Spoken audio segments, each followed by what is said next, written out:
Hello నమస్తే అందరికీ నమస్కారం. మేము పౌరాశ్రయ ఫౌండేషన్ నుంచి.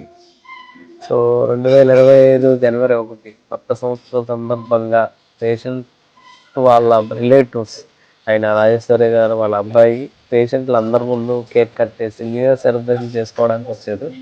సో పేషెంట్లు అందరికీ కనువిందుగా కేక్ కట్ చేయడం జరిగింది. సో ఆ బ్యూటిఫుల్ మెమొరబుల్ అయిన పిక్స్ని మీరు చూడబోతున్నారు. నమస్తే.